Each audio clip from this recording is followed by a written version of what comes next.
Hello, and welcome to Universal Heritage Television Niger. UHTV is your premier online television in Imo. I'm here again to bring you another edition of our Breakday Niger program. In today's edition, we are going to talk about Asuu strike. We are going to look at the issues that have played out so far and draw from the experiences of both students and lecturers that are at the center of the whole thing. My name is Afam Echi, your anchor for the program.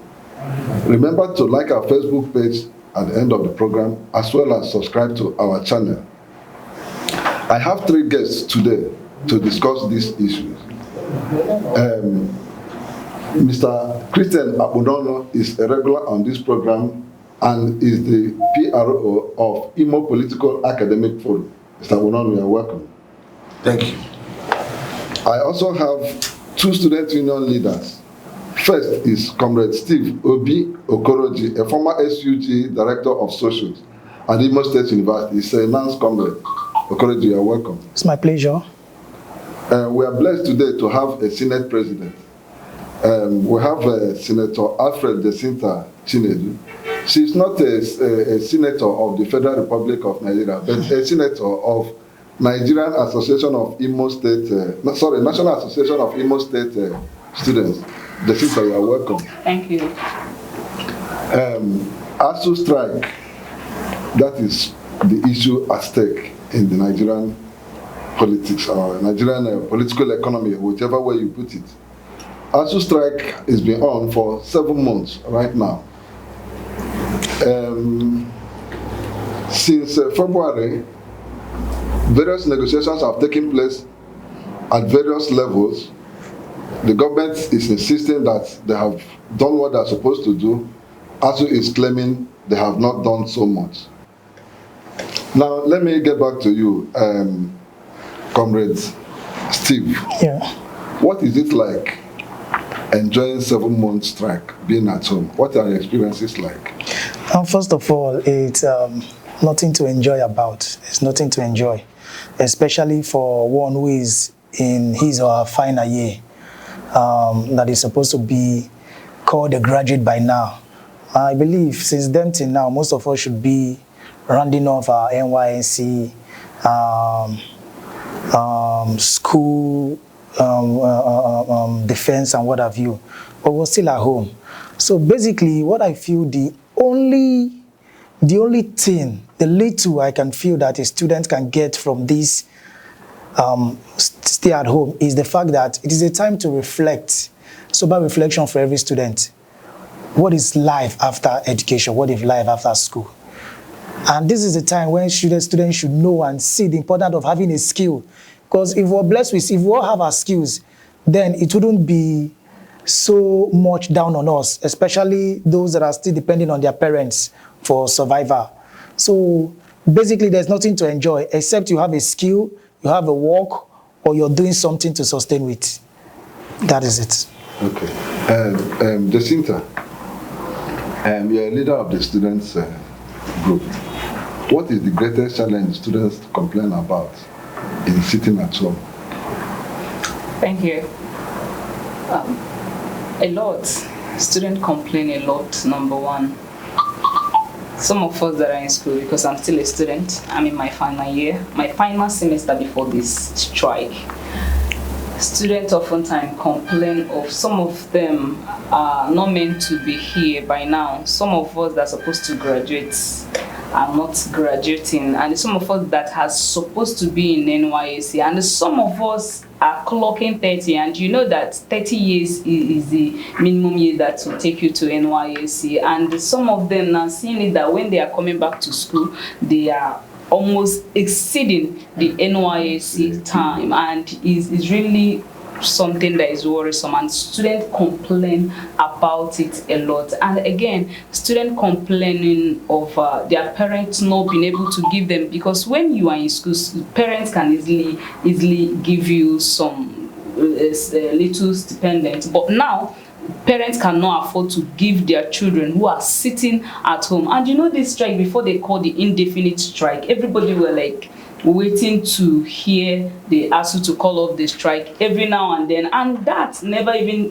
give them the chance of learning anything in terms of learning skills or acquiring skills or learning businesses. But because of all these things, they will be like, okay, let's wait this week, this month, and before you notice it, the time continue moving, and they were unable to acquire or learn any skills except the time they just told us, okay, now it's an indefinite. And if they are to call off the strike now, you will still see that they cannot even amount for anything, because everybody were hoping that this strike will be called off as soon as possible. That's the complaint I get every now and then. Okay, thank you so much. Comrade, what is the coping strategy like? We understand that Asuu has not been paid for the period they've been on strike, and it appears that is the kernel of the issue. Was there a welfare fund? Let me finish. Was there a welfare fund created from which Asuu members are drawing from to keep life going? The situation and circumstance that we find ourselves, we on the neutral, we are onlookers or watchers. The situation we find ourselves is embarrassing and equally traumatizing. Very sympathetic on the side of those students that are here now who are on the receiving end. You see, it amounts to a bit of high level of tyranny and treachery on the side of federal government. If the federal government is claiming that they've done the needful and Asuu is still reneging, I don't think it's true, because I've been watching and I listened to one Festus Keyamo why he said that the imbroglio or impasse cannot be reconciled by dialogue because the negotiators were not appropriate. That what Asuu, the people that Asuu were negotiating as government representatives, were not the appropriate people, they are not the stakeholders. Festus Keyamo did say that the stakeholders, that is the exchequer, the government exchequer, the Ministry of Finance, and the Ministry of Economic Planning and Budgeting, they were not part of the negotiation. And there's no way, if they were part of the negotiation, they could condone what Asuu was asking for. So who is to be blamed for that? It's the federal government should be blamed. So and he's part of the federal government? Yes. So does it amount to self-indictment? Federal government should be blamed not just for the relation of duty, but for tyranny and treachery. The relation of duty on the grounds that if they had done the needful, nobody enjoys work to rule action, especially when this work to rule action is getting so protracted and intractable. This Asuu strike has lingered for so long that it's becoming embarrassing to us, and it's becoming traumatizing to our individual and collective side, that our school system is in coma, our school system is not working. Look at able young men and ladies lying fallow. They're not doing anything. Their useful ages are being eroded without the intangible excuse, just for the short fall on the side of federal government. If the federal government has really funded education and provided education all that it needs to be qualitative and quantitative, as demanded by the Asuu. Let me remind you again. What are the means? How are Asuu members surviving the strike? That's the embarrassing angle of it. In a work to rule action, you don't visit the person who is called. Work to rule action means let's go into a negotiation. And somebody said, we're not going to work until we negotiate. And you said we are not going to pay until you go to work. You see, the logjam becomes indefinite and intractable. One breaches the other. These people are not being treated very well. They revolted by embarking on work to rule action. It behoves the federal government to call them. If you beat a child with one hand, use the other hand, bring him close. Because the federal government to call them and sit them down in a round table. They go into negotiation.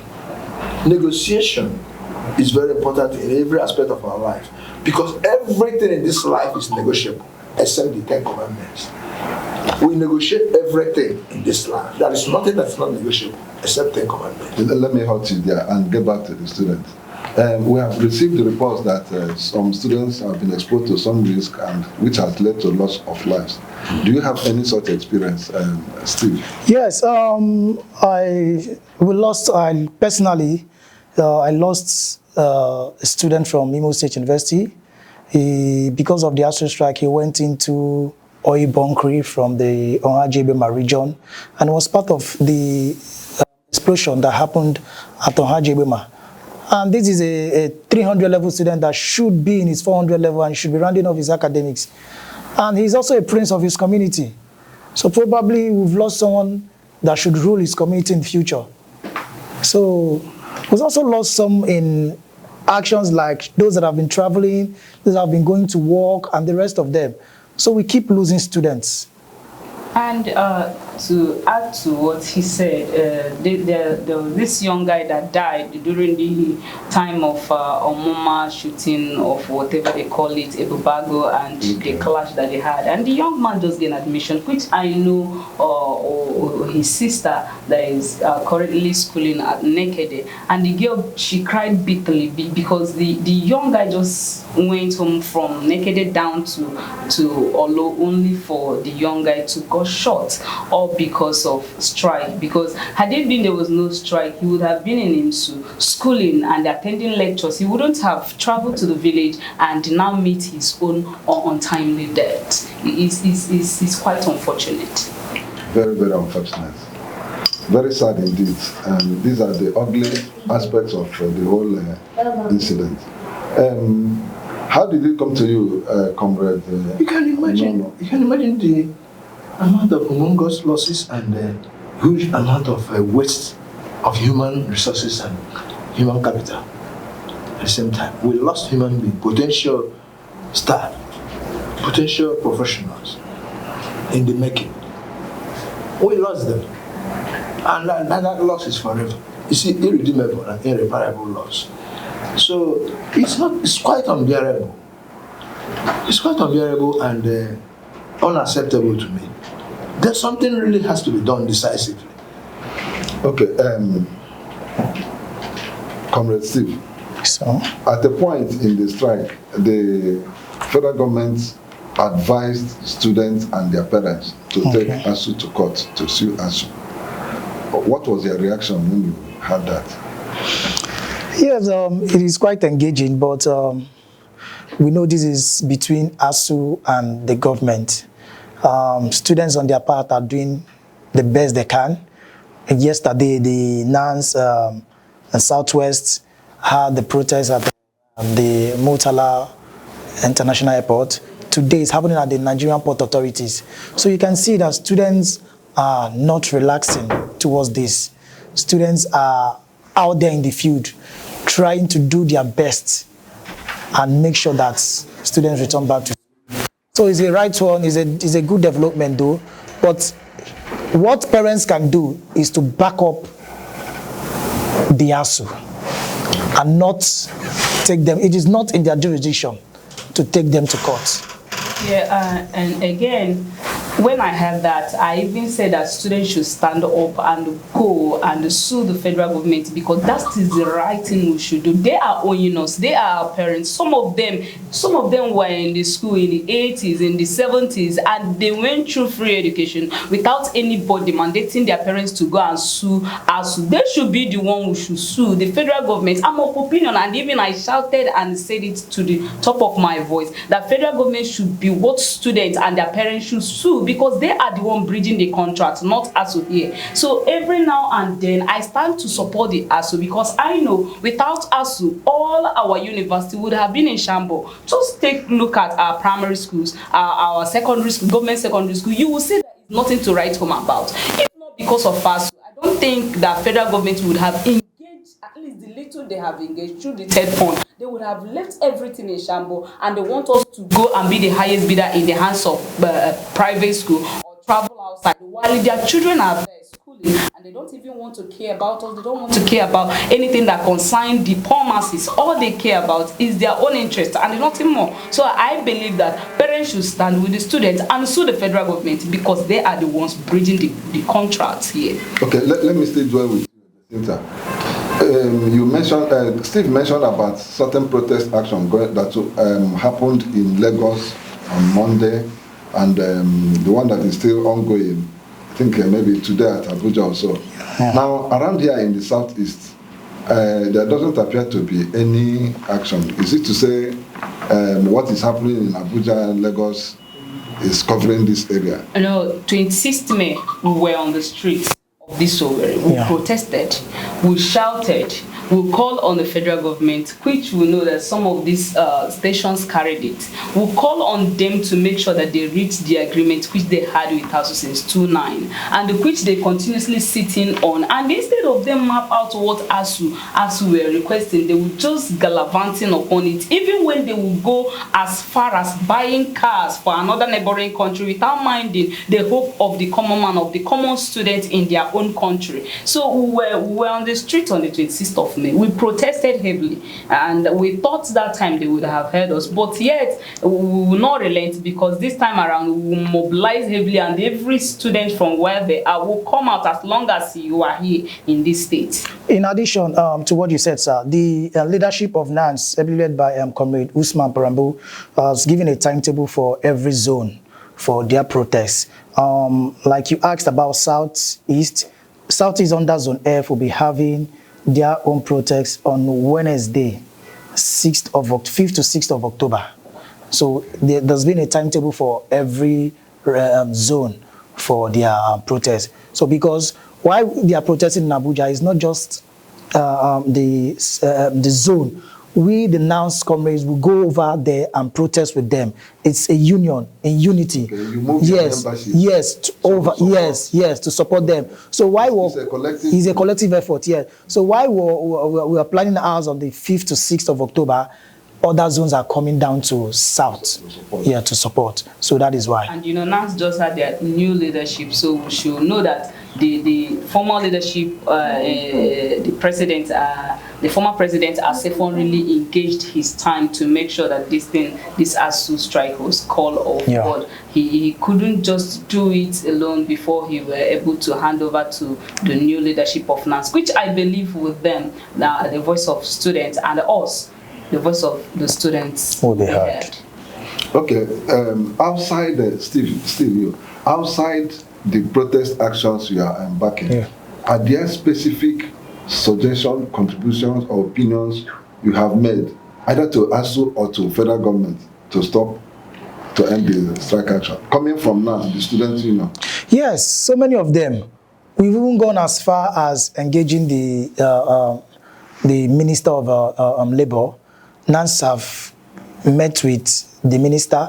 We've told them, yes, there are certain demands. You might not be able to meet all the demands at a go, but see to the priorities of Asuu and let students come back to the classroom. So we've done and will continue doing. Okay. And I want to also say something. There is no way you'll be owing somebody and will be pushing that person to go and work. It's embarrassing.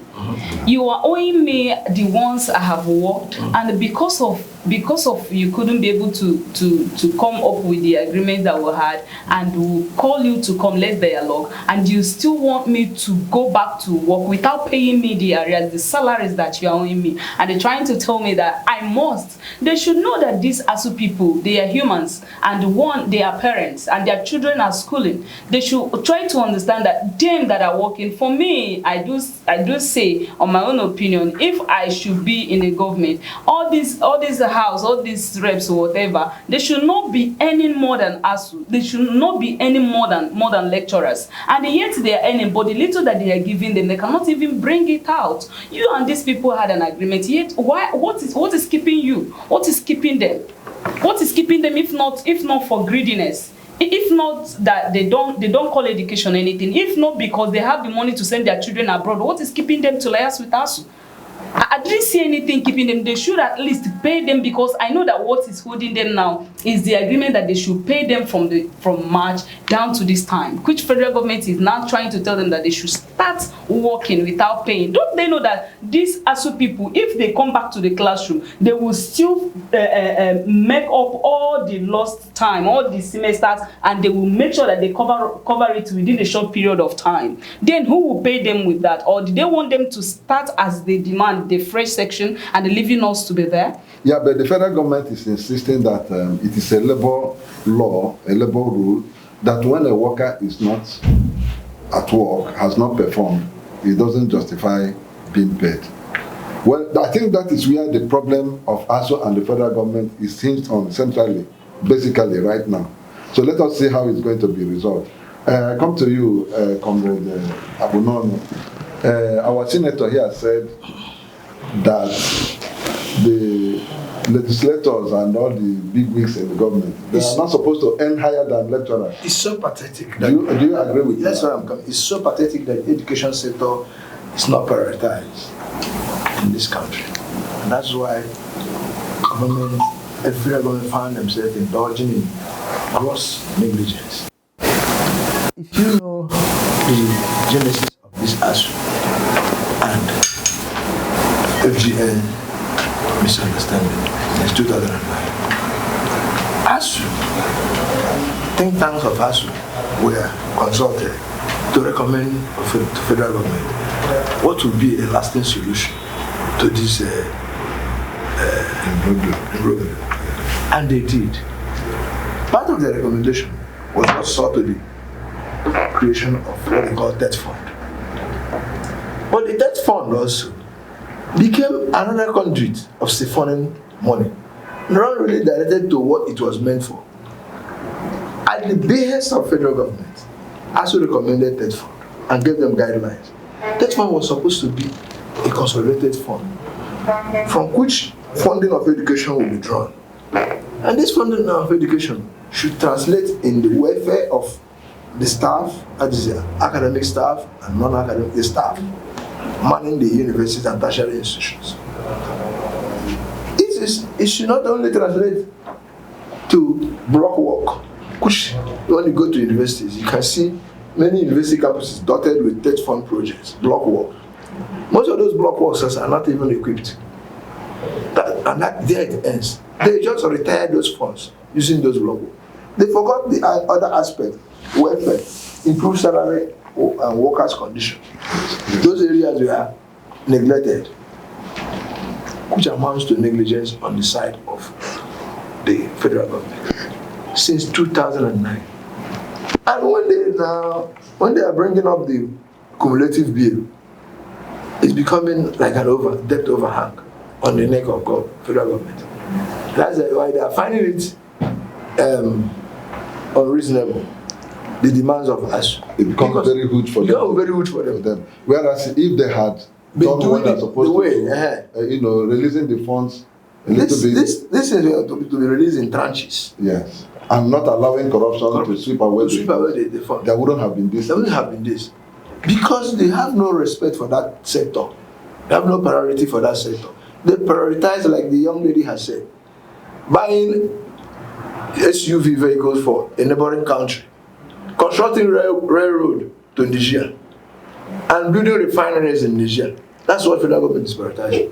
And they also prioritize the welfare of the National Assembly. Have you heard that a House of Representatives member and a senator in Nigeria received remuneration more than any other part of the world? They are the most highly paid in the whole world.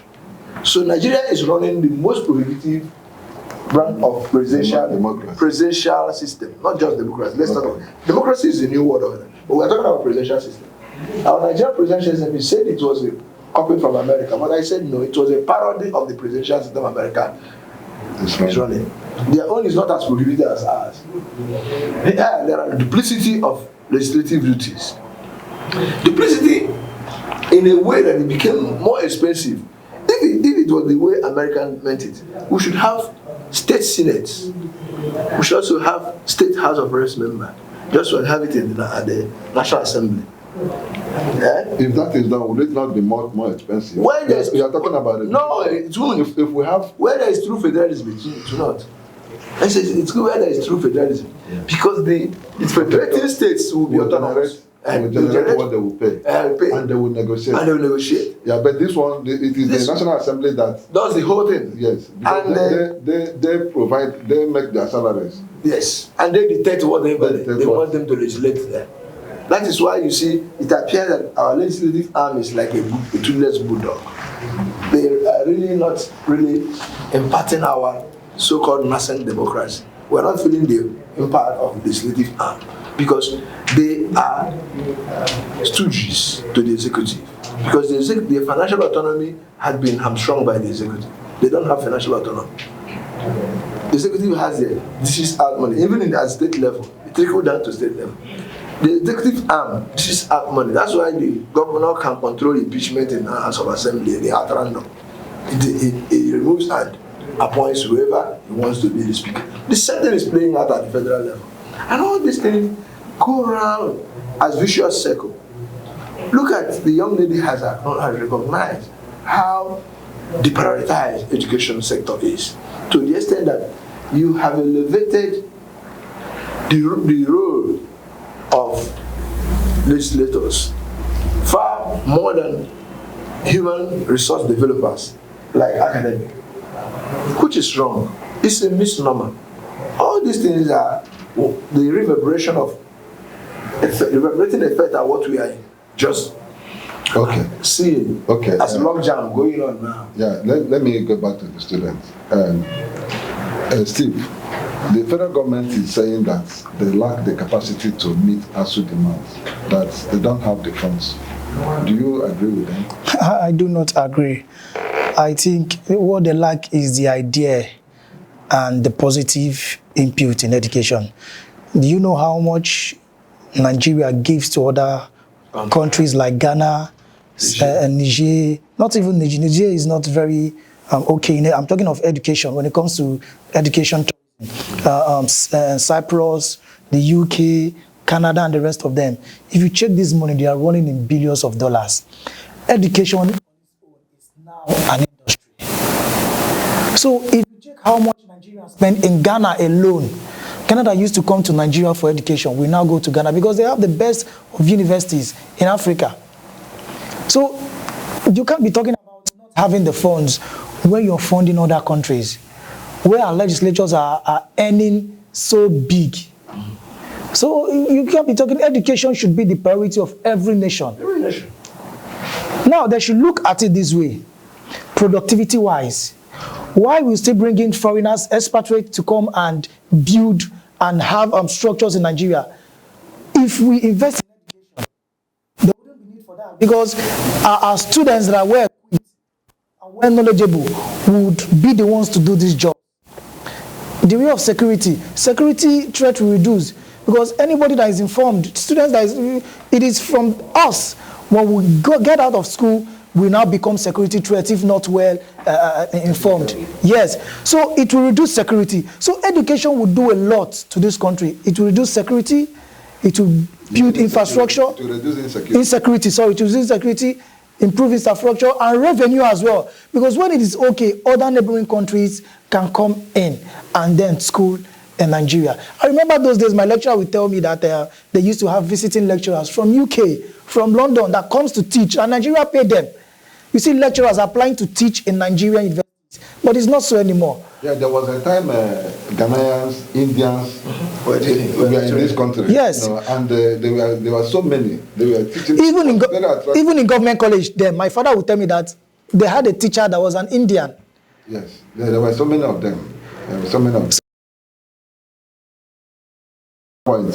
At what point did we lose this game? That is exactly what we are talking about, priority. Do you know, like you rightly said now, before now, expatriates come here to teach. But even now, the inter-university adjunct lecturing or part-time lecturing is no longer funded. Some it's people no longer funded. Yes, some people had lectured part-time from one university or polytechnic to the other. For more than 6 years, they've not been paid. So will you be encouraged to enroll on a part-time lecture again? Some have gone to adjunct lecture somewhere. They've not received their basic salary, talk less of the adjunct salary. So these things are the things that make up education, make it qualitative. And I can tell you, I can assure you right here and now that qualitative education remains the panacea for the growing insecurity, like they have rightly pointed out. Because an idle mind is a devil workshop. And there's nothing you can tell a sluggard than to ask him to go and work. Go and work what? You can't give what you don't have. He will work only what he knows. You can never give what you don't have. If you neglect the human developers, like I said, the third fund was supposed to be a consolidated fund from where the funding of university, qualitative funding of universities should be drawn to bankroll R&D, research and development. Provide for the workshops, the laboratories, yes, and so many other educational. Good. Let me get to you. For human development, the staff development itself, that is the people that teach need to be developed. They need to be updated. Technology is growing every day. If you don't update them, you don't expect the students to be up to date. Because training the trainees is the beginning of qualitative human resource development. Training the trainees. You first train the trainees. Now these trainees have been neglected. That is the lecturers, the academy have been neglected. Whereas government is busy lavishing funds on more trivial things. The international diplomacy that has no real relevance to our economic well-being and political stability. As I'm talking to you, with this impasse between the federal government and Asuu, the Nigerian polity is highly heated. It's very unstable. No matter how we pretend, you can't have a stable polity when people in it are agitated. When people inside the polity are not happy, they're not at home with government policies. They're not at home with the welfare and standard of living. You see, the measure of a nation's economic strength is the standard of living of our citizens. These same lecturers you are neglecting, you've held their salary for more than 7 months. They still go to the same market where these bourgeois go to. Go to shops now. Essential foodstuff, the real essential foodstuff we need to survive for our human upkeep, they are exorbitant and their prices are ever skyrocketing. None is coming down because our economy is consumption driven and not production driven. We are running a consumption driven economy, not a production driven economy. So we cannot expect any magic. There is no amount of shouting, there is no amount of smart defense the federal government will be rolling out from that hill of corruption called Asuu that will make me, somebody like me, believe that they don't have the capacity. Yeah. The first two Skiyamu said 1.3 trillion was the estimate of what Asuu, the man, will take from the federal government coffers to meet Asuu demand. And now ask, and the 2023 budget is not going to be anything beyond 6 trillion. Okay. If the government is projecting at 6 trillion as for their fiscal planning, then, and the demand of education, because of the demands of our time, is such that we need 1.3 trillion out of that 6 trillion to give us qualitative education. Why not deprioritize all those other areas that have been actually making it impracticable and impossible for federal government to meet up with these demands. And now, turn to that. At least if federal government had come with a negotiation offer, concession, say, okay, you are asking for 1.3, but we can raise 1 trillion. Or something less than Or something later, or something Yes. 800 billion. To begin with. meet it halfway. To meet it halfway. Then, even we that are in the sidelines, that are talking from the sidelines, though I'm equally involved, we should see basis to begin to plead with us. Even the students, they will see basis to begin to go into, cordial negotiation, mutual negotiation. Because I call it mutual and cordial because when negotiation is peaceful and cordial, it's definitely going to be mutual. Because once the system stabilizes, you will not suffer stagnation and drawbacks you have been experiencing now. Some of you are supposed to have been full-fledged graduates, finding themselves in the job market that is so precarious. The job market is even so precarious that there is a high rate of unemployment. And that is another menace we're having. Unemployment. Yeah. So now, you don't know what you are facing at the moment. You cannot come out from a confused state into another confused Yeah, state. comrade, let's have it at that point. I will get back to you with another issue. My fellow students, let me make because all of us are still studying. Yeah. What is happening at IMSU? We got a report recently that the university has called off the strike, and we got a counter information from the Asuu at IMSU that there is no such thing, but it's the university management. So what is actually happening? Can you give us throw more light?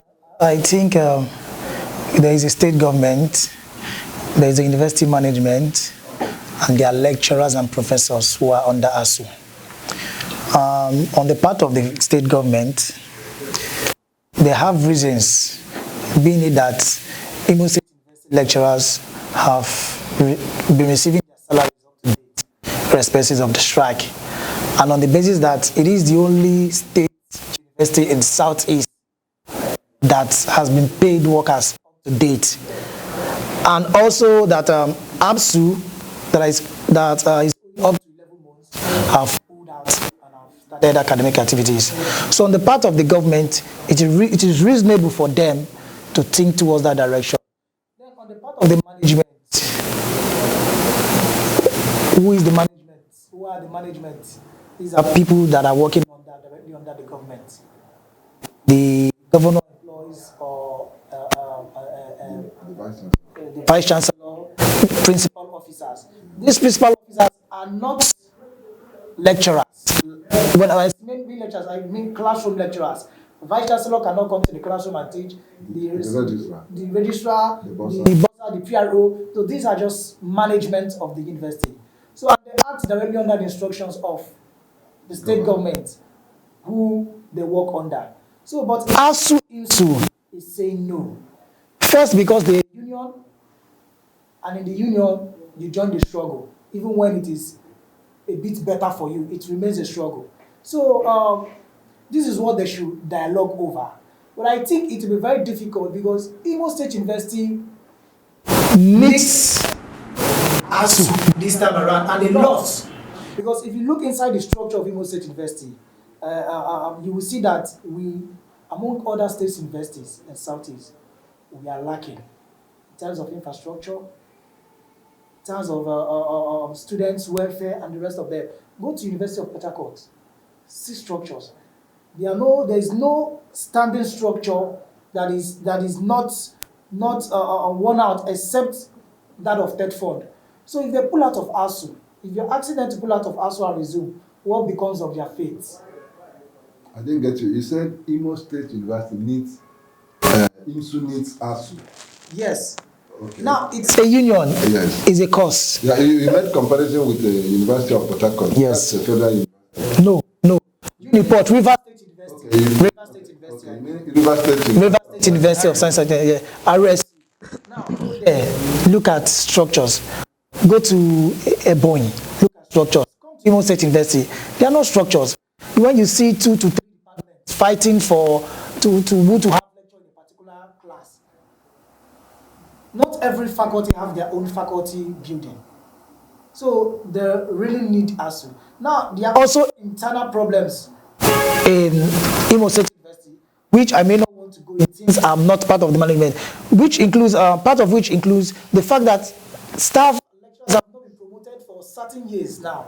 There have been no promotion, no increase in salary. So these are things that should be looked upon. And this is the best time to get those things right. Let me also say that Imo State University might still go on an internal strike after Asuu is being called off. Really? Yes. Resulting from these issues? Resulting from these issues, yeah. Peculiarities. Jacinta, do you have anything to say? What I to contribute there, because Obi is the student of IMSU, but I'm not schooling there, I'm schooling in Akwa Ibom. So what I have to put in is, even if they want to, the school management want the Asuu of that IMSU to at least join them to call off the strike, there should be a level of diplomacy and dialogue between them and the state governments. At least I believe there have been a dialogue in other states that made some of the state universities to pull off from Asuu, and that same thing should be applicable to our state here in Imo State, which will enable Imo State University to call off or pull out from Asuu, because you will not just send somebody or give you, when you send somebody an errand with a salt, you will now come and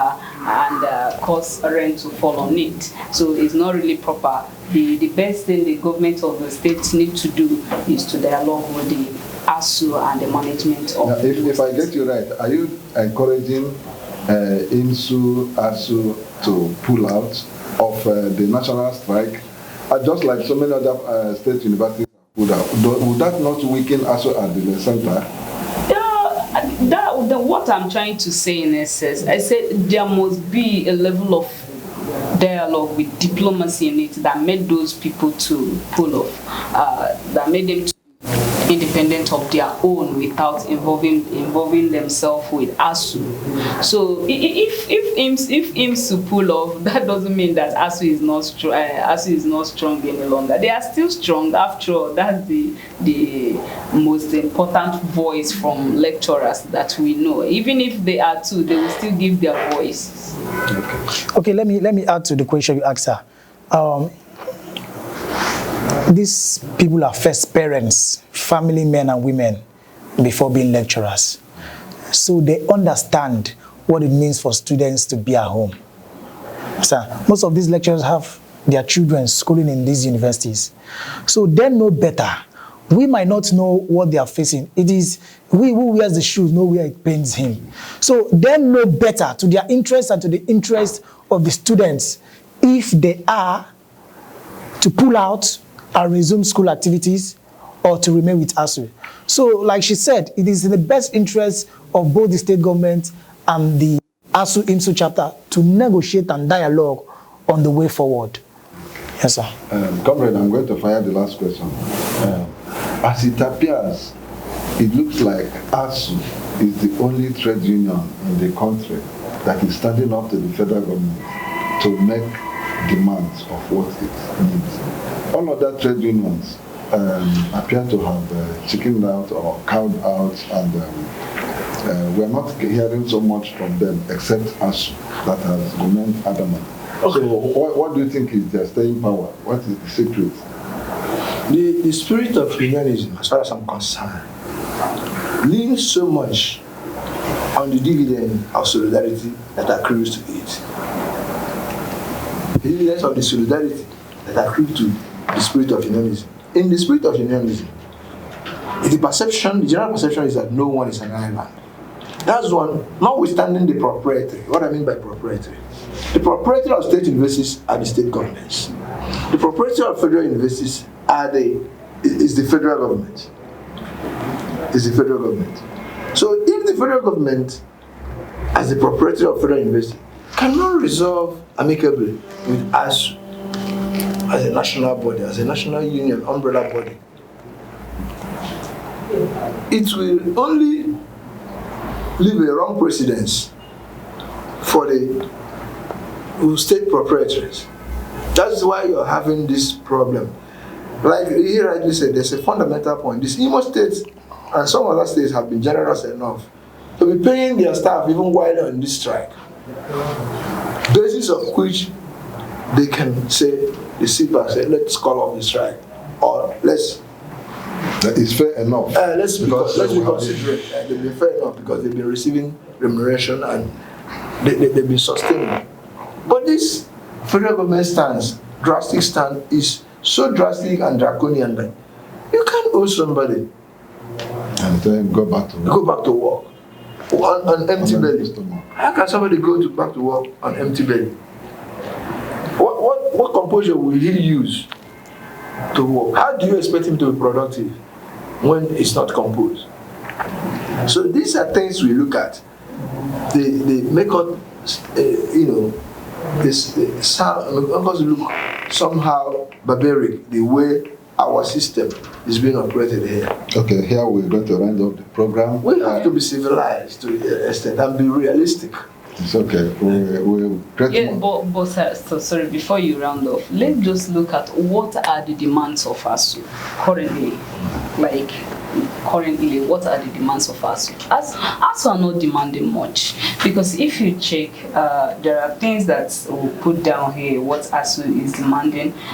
They are demanding, okay, immediate signing of the June 2022 draft agreement, one. Then adoption and the deployment of the University Transparency and Accountability Solution portals. That's their payment system. Then immediate release of just 170 billion naira with 50 billion. That's what currently they are demanding, that they have reached an agreement with this federal government. Which when you look at no longer 1 yes, which this is what they are now asking, so that they can call off the strike for now. And then what is now keeping the federal government of meeting with I think there is the issue of no work, no pay. Then yeah, that is where I have made mention of it. No work, no pay. I say there is no way you will push somebody to go and start working when you never pay the person. You want me to go and die in the classroom because you want me to teach, you want me to work so that you will pay me, and forgetting that you have not paid me, and that was the reason that all these things are coming up. So we should at least, and again, in as much as we are trying to blame the federal government, also sometimes we try to blame Asuu, because in 2020, about 9 months strike coupled with COVID-19, some of us tweeted, we followed Asuu on that they shouldn't call off the strike, because we really know the reason. We are the students here. Yes, we know where it's paining us, as we consider Asuu so very much. But sometimes, because of what they gain, some of them will just get small thing and go back and call off, and within 1 year they will now tell you that a strike has come up. Maybe. We should also was that the strike or lockdown? There was lockdown and strike, because we were on strike before the lockdown, which took us down to 9 months. They call off during December, and we started our programs on January, and only for them to come again, because this time around, for us students and the student leader, we want them to get it right this time, because it will not give us any room that they will go long strike and call it off, and they still come back after 3 months. They will start giving that is why the strike appears protracted, because they want to end it all once and they should do that. We will back them up. We are ready to back them up. Let them do it and get it right this time around, and let the federal government know that students want them to get it right. We can't continue being like this. But it is on the best interest of the federal government, especially on the issue of no work, no pay. Because why they keep staying at home, the frame increases. It gets to from 3 months to 5 to 7, and the federal government sees it. But if they come now to say, okay, we want to call off the strike, can you forfeit this 5 months? Let's pay you 2 months, and let's go back to work. As a palliative. Yes, as a palliative. Asuu can reason with them. But once it's now getting to 1 year, it becomes so difficult to forfeit a salary of 1 year. It's okay, gentlemen and lady. Thank you for coming to the program. We appreciate your presence. We appreciate your contribution. Our viewers, we thank you for being part of the program. Comrade Abunonu. You're welcome. Thank you so much for coming. Comrade Steve, thank you for coming. Thank you, sir. God bless you. And our senator in the house. Thank you so very much. I really appreciate for having me. Thank you. Viewers, remember to like our Facebook page as well as subscribe to our YouTube channel. Thank you for being part of the program. Stay with us until this time tomorrow. Thank you very much.